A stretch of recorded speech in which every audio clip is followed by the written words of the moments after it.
So greetings. This presentation is about velpatasvir-based regimen in treatment-naive and treatment-experienced adults with resistant HCV genotype 4 subtypes endemic to sub-Saharan Africa.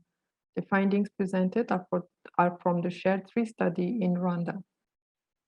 First, let's highlight that in Africa, HCV genotype 4 is predominant in Central and Northern Africa. Baseline resistance is high in HCV genotype 4 subtypes endemic in sub-Saharan Africa, notably subtype 4R and other non-A, non-D subtypes.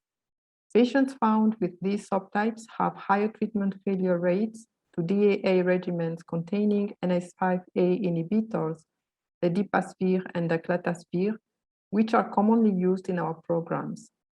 Velpatasvir is a newer generation NS5A inhibitor, which has shown in vitro to have greater activity against those resistant hepatitis C virus isolates.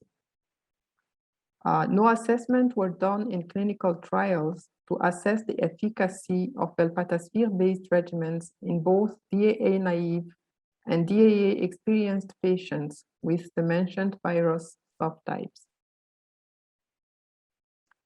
The SHARE3 study aimed to answer this question with two assessments. The first one is a study assessing the safety and efficacy of sofosbuvir-velpatasvir in treatment-naive adult patients with chronic HCV infection. The second study assesses the safety and efficacy of sofosbuvir, velpatasvir, and voxilaprevir in treatment-experienced adult patients, meaning with previous failure to DAA therapy.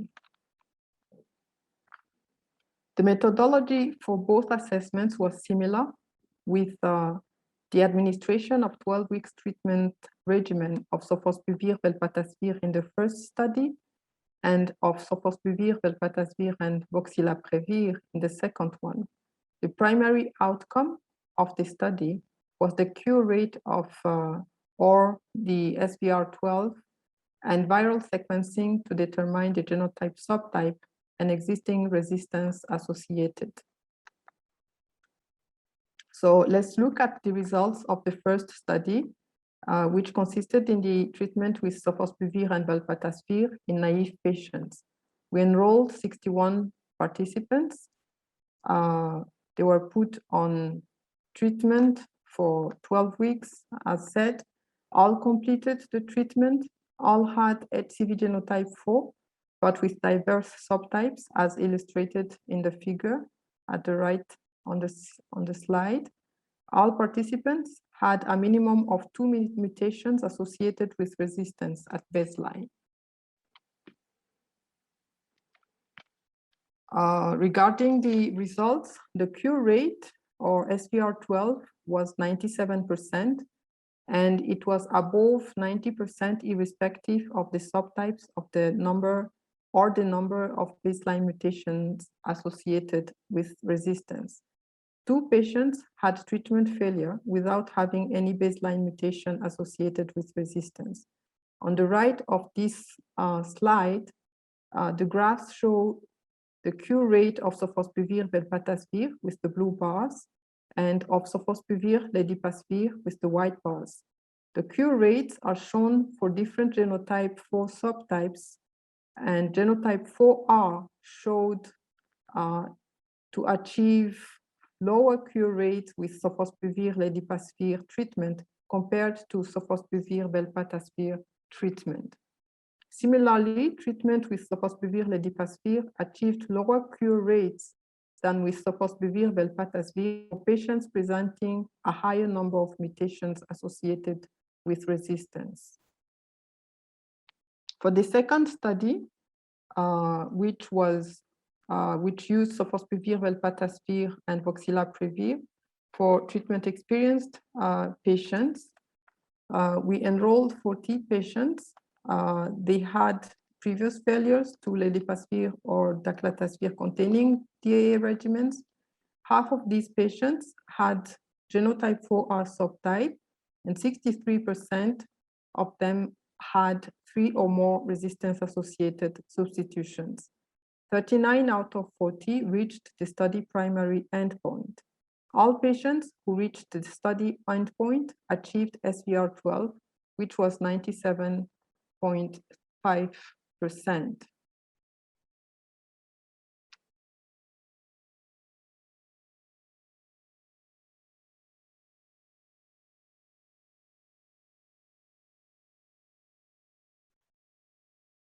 So overall, we had 39 out of 40 patients who achieved the cure rate, which is 97.5%.